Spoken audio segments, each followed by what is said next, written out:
कांग्रेस के नेता मनीष तिवारी ने अपनी नई किताब का ऐलान किया है।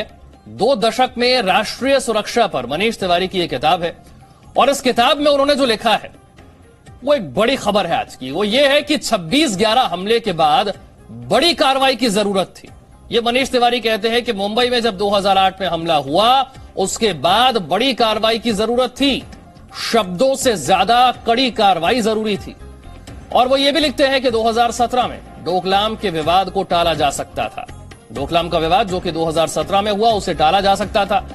लेकिन बड़ी बात यह है कि मनीष तिवारी अपनी ही पार्टी की सरकार की आलोचना भी कर रहे हैं। यूपीए सरकार 2008 में जब मुंबई हमला हुआ जवाबी कार्रवाई नहीं की गई।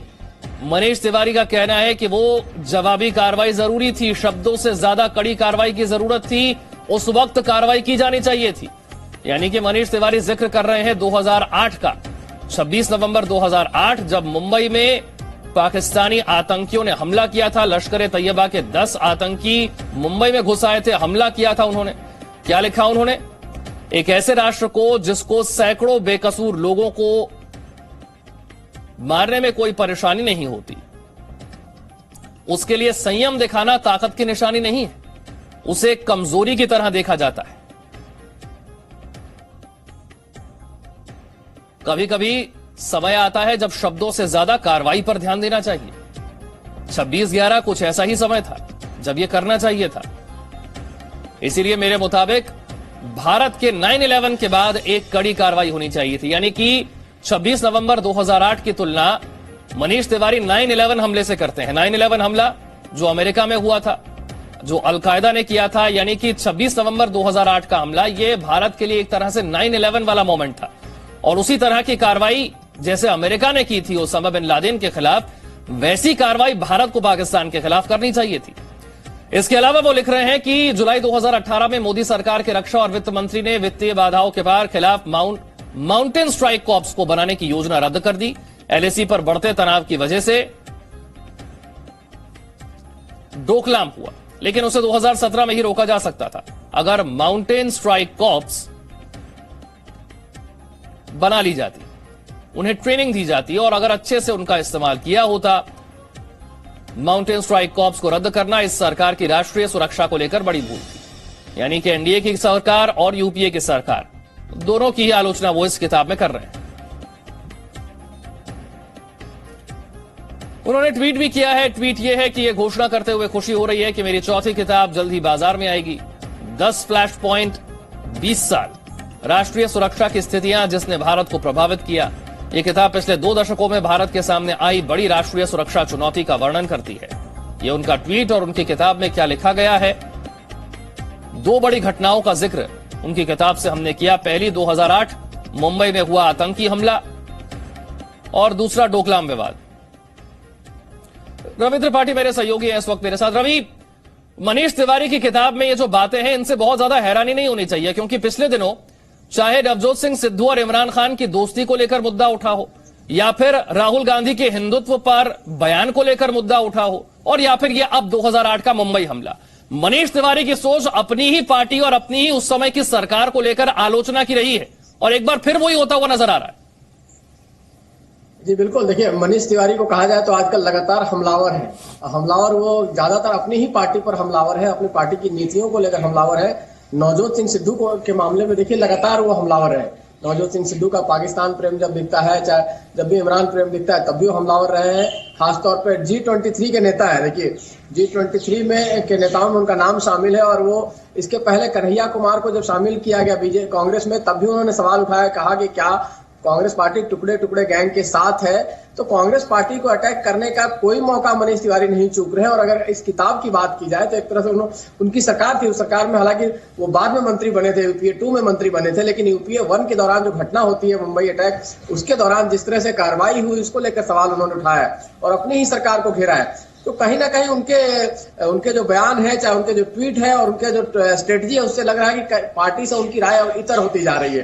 क्या वो पार्टी के साथ कितना लंबा समय रहने वाले हैं, क्योंकि कोई अहम जिम्मेवारी भी उनको पार्टी की तरफ से नहीं दी गई। वो चाहते थे कि लोकसभा में उनको नेता बनाया जाए अधीर रंजन चौधरी की जगह पर, वो उनको नहीं मौका मिला। वो पंजाब में कोई बड़ा रोल चाहते थे, वो उनको मौका नहीं मिला। नेशनल कांग्रेस पार्टी में उनको मीडिया का इंचार्ज बनाने की बात थी, वो भी उनको मौका नहीं मिला। पार्टी का जनरल सेक्रेटरी उनसे जूनियर लोग बनाया गया, लेकिन उनको नहीं बनाया गया। तो कहीं ना कहीं पार्टी से थोड़े नाराज चल रहे हैं, इसलिए पार्टी पर हमला करने का, क्योंकि बुद्धिजीवी है, पढ़ते लिखते हैं, लगातार ट्वीट करते हैं, वकील है, तो कोई मौका नहीं छोड़ते हैं पार्टी को घेरे में लेने का। हिंदुत्व वाले मामले में देखिए, राहुल गांधी के ट्वीट हो चाहे सलमान खुर्शीद की किताब हो, उस पर खुलेआम उन्होंने कहा कि इस पर हम लोग को नहीं फंसना चाहिए था। हमारा सेक्युलर कैरेक्टर, हमें नेहरू और गांधी के जो लाइन है उसी के लाइन पर हमें चलना चाहिए, हम उनके लाइन में नहीं फंसना चाहिए था, इस विवाद में नहीं फंसना चाहिए हिंदू और हिंदुत्व क्या है। तो आज जिस तरह से उन्होंने नई किताब को लेकर अपना ट्वीट किया, उसमें हालांकि एनडीए सरकार को भी घेरा है, उन्होंने बीजेपी सरकार को भी घेरा है डोकलाम को लेकर, लेकिन अपनी सरकार को कटघरे में खड़ा करने का मतलब ये मान के चलिए कि मनीष तिवारी बहुत दिनों तक अब कांग्रेस में टिकने वाले नहीं है, और जिस तरह से वो लाइन ले रहे हैं उसमें कांग्रेस पार्टी उनको बहुत दिन तक बर्दाश्त भी करने वाली नहीं है। यह आपने बड़ी बात कही कि बहुत दिनों तक कांग्रेस पार्टी शायद उन्हें बर्दाश्त नहीं करेगी। रवि, आप मेरे साथ बने रहिए। किताब में क्या लिखा गया है, ट्वीट उन्होंने क्या किया है, जरा एक बार फिर से बताते हैं।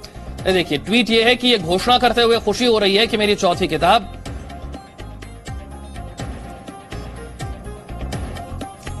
जल्द ही बाजार में आ जाएगी। 10 फ्लैश पॉइंट, 20 साल राष्ट्रीय सुरक्षा की स्थितियां जिसने भारत को प्रभावित किया। ये किताब पिछले 2 दशकों में भारत के सामने आई बड़ी राष्ट्रीय सुरक्षा चुनौती का वर्णन करती है।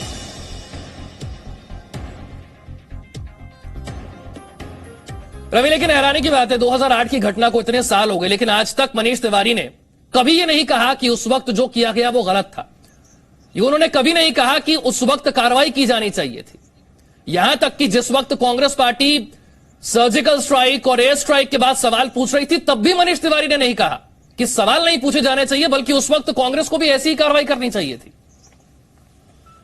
देखिए विशाल, एक परंपरा है, अगर आप गौर करेंगे तो जितने बुद्धिजीवी नेता होते हैं, चाहे वो यूपीए में हो चाहे एनडीए में हो, ये आमतौर पे वक्त गुजरने के 15-20 साल बाद अपनी एक किताब लिखते हैं, और किताब में वो सारी बातों को लिखते हैं जो उनके दिल की बात होती है, उनके मन की बात होती है।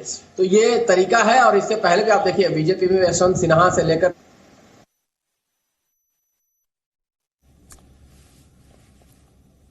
तो एक बार फिर से देखिए किस तरह की बातें इस किताब में लिखी गई हैं। 2008 के मुंबई हमले को लेकर मनीष तिवारी कहते हैं कि उस वक्त कड़ी कार्रवाई करनी चाहिए थी, वो कड़ी कार्रवाई नहीं की गई। संयम दिखाना ताकत की निशानी नहीं थी उस वक्त, वो एक कमजोरी की तरह देखा गया।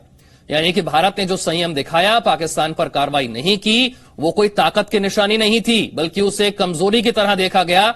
ये मनीष तिवारी ने अपनी किताब में लिखा है। 2008 का मुंबई हमला, लश्कर तैयबा के आतंकी, वो 10 आतंकी जो भारत में घुसे, उस हमले में 160 लोग मारे गए, 300 से ज्यादा लोग घायल हुए। उस वक्त कार्रवाई की जानी चाहिए थी, जो नहीं की गई।